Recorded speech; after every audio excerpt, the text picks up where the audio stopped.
Welcome back, everyone. We're continuing with the third video of Siddhartha Chapter 8. Siddhartha thought about committing suicide. He hears the Om. He remembers himself, falls asleep, wakes up, and we talked about cycle of rebirth and death in a large scale, in the idea of Buddhism, and in what Siddhartha experiences even in that moment. We talk about what does it mean to die to yourself or die to your old self, things like this. And we also questioned, is this a German Buddha? Is this Hesse's Buddha? Or is this really the Buddha? Right? Okay, let's keep going. Before I move on, remember to like and subscribe. It helps my videos to get seen. Hit the bell icon so that you know when I post a new video. Check out the other videos that I have. I have them on many things, including if you want to learn Devanagari, which is the script of Hindi or Sanskrit. I'm posting those now, and it will be a complete series. You will know how to write and read Devanagari by the time you're done, and you'll know some basic Hindi.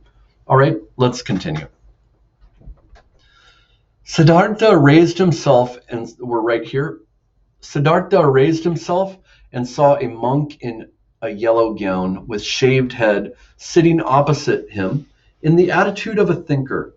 He looked at the man who had neither hair on his head nor a beard, and he did not look at him long when he recognized in this monk Govinda, the friend of his youth, Govinda who had taken refuge in the illustrious Buddha, meaning he had become his disciple. Govinda had also aged, but he still showed the old characteristics in his face: eagerness, loyalty, curiosity, anxiety.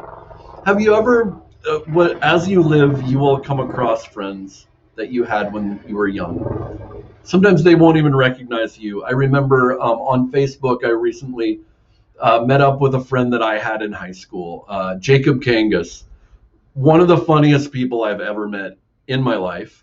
And it's really been nice to see him again there and some other people as well, and realize we've grown old. It's something different, and feelings come up, and we'll see how Siddhartha deals with this, and Govinda. But feelings come up, like, did I become what I thought I would become? Does this person judge me? We think these things. Okay, let's keep going. Govinda had also aged, but he still showed the old characteristics in his face: eagerness, loyalty, curiosity, anxiety. He recognizes him. But when Govinda, feeling his glance, raised his eyes and looked at him, Siddhartha saw that Govinda did not recognize him. Govinda was pleased to find him awake. Apparently, Govinda, had sat there a long time waiting for him, Siddhartha, to awaken. Although he did not know him, Govinda did not recognize Siddhartha. I was sleeping, said Siddhartha. How did you come here? You were sleeping, answered Govinda, and it is not good to sleep in such places where there are often snakes and animals from the forest prowling about. Prowling is like an animal is hunting, prowling about. Sometimes when we have people that are going around from house to house in order to steal at night, we call them a prowler. I am one of the followers of the illustrious Gautama, the Buddha of Sakyamuni, and I am on a pilgrimage with a number of our order. A pilgrimage is where you travel to a place for a religious purpose. When someone goes to the Hajj, when a Muslim goes to the Hajj in Makkah, that is a pilgrimage. When a Hindu goes to Kashi or Rishikesh and visits the Ganga, that is a pilgrimage. When a Christian goes to Rome to visit, the Vatican, that can be a pilgrimage. Or goes to Jerusalem, that can be a pilgrimage. I saw you lying asleep in a dangerous place, so I tried to awaken you. And then as I saw you were sleeping very deeply, I remained behind my brothers and sat by you. Then it seems that I, who wanted to watch over you, fell asleep myself. Weariness overcame me, and I kept my watch badly, meaning To keep watch is to stand guard over someone. It means to keep watching, military people. But he kept his watch badly, which means he fell asleep. You're not supposed to fall asleep when you're doing that. But now you are awake, so I must go and overtake my brothers. It's quite kind of Govinda, right? I thank you, Samana, for guarding my sleep. The followers of the illustrious one are very kind, but now you may go on your way. This is what Siddhartha says. They're switching back and forth. Siddhartha then, and how do we know that? Because there's a closing of the quotes. There's a closing of the quotes. If the quotes didn't close it, if the quotes didn't close at the end of this, the same person would be speaking. But you see, beginning quotes, ending quotes. So we're switching back and forth. I thank you, Samana, for guarding my sleep. I am going, says Govinda. May you keep well. I thank you, Samana. Govinda bowed and said goodbye. Goodbye, Govinda, said Siddhartha. The monk stood still. Excuse me, sir, how did you know my name? Thereupon Siddhartha laughed. I know you, Govinda, from your father's house, and from the Brahmin school, and from the sacrifices, and from our sojourn with the Somanas. That sojourn is a journey, and if you might know Sojourner Truth, that's a famous American, and it's about her journey. Sojourn with the Samanas, and from that hour in the grove of Jetavana, when you swore allegiance to the illustrious one. You are Siddhartha, cried Govinda aloud. Now I recognize you and do not understand why I did not recognize you immediately. Greetings, Siddhartha. It gives me great pleasure to see you again. I am also now we're Siddhartha. I am also pleased to see you again. You have watched over me during my sleep. I thank you once again, although I needed no guard. Where are you going, my friend? Notice Siddhartha is not embarrassed. He doesn't feel like he failed in his past life, that Govinda has gone further. This is something quite unique about Siddhartha. When I meet someone from my past, oh my God, I feel so self-conscious. I don't know, maybe you don't. We shouldn't. We have our own individual journeys, right? But we're human. So I'm not going anywhere. We monks are always on the move, except during the rainy season. We always move from place to place, live according to the rule, preach the gospel, collect alms, and then move on. It's always the same. But where are you going, Siddhartha? Siddhartha said, it's the same with me as it is with you, my friend. I'm not going anywhere. I'm only on the way. I'm making a pilgrimage. This is spiritual talk. Siddhartha's not willing himself to go anywhere. He's following his inner voice. So he's not going anywhere. He's just walking. This is a Taoist principle of doing without trying. Doing because it's your nature, not because you're trying to do it. It's sort of, I don't know how true that is, but that's the idea, that's the language they're playing with.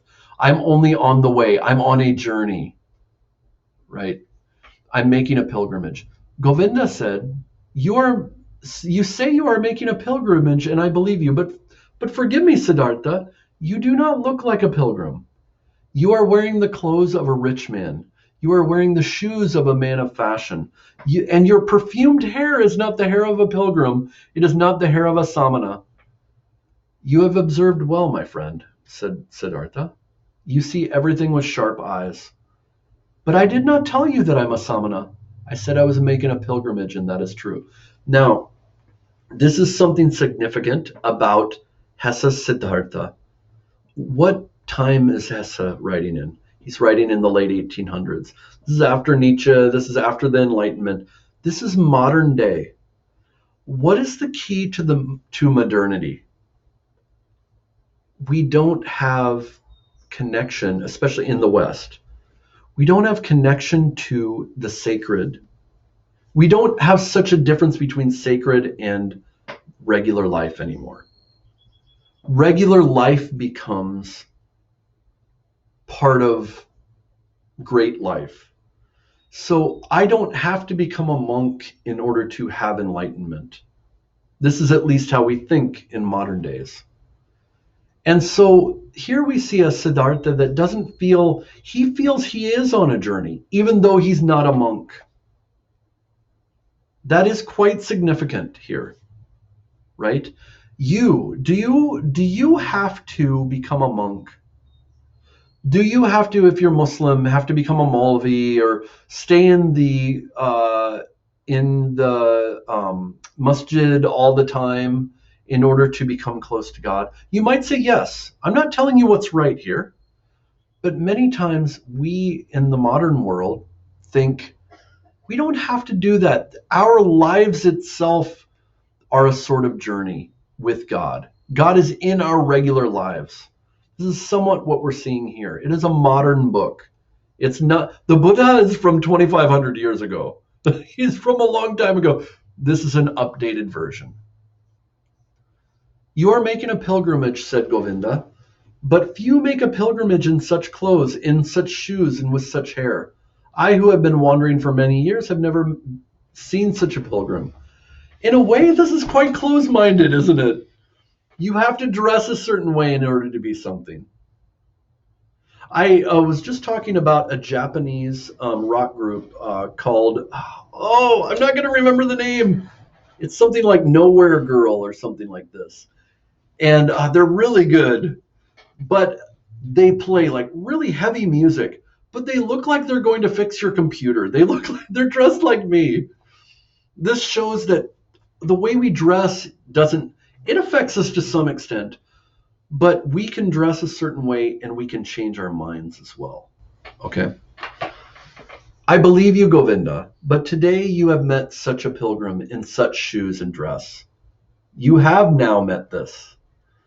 Remember, my dear Govinda, the world of appearances is transitory, and the style of our clothes and hair is extremely transitory.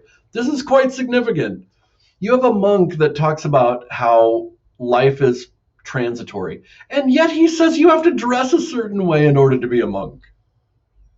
That is a contradiction, right? And Siddhartha is pointing this out to him.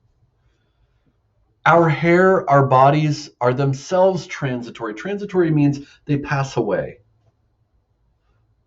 You have observed correctly. I am wearing the clothes of a rich man. I am wearing them because I have been a rich man.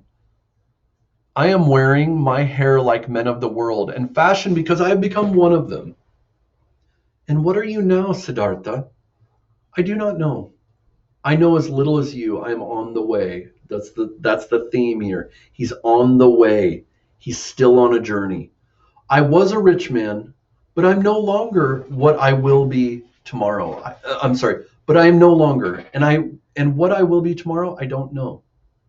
Have you lost your riches? I have lost them, or they have lost me. I am not sure.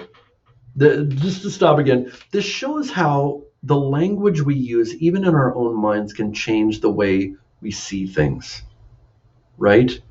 He says, I've lost riches, or maybe the riches themselves have lost me. When you say I lost riches, that means riches are very valuable, and you are not. You need to keep the riches.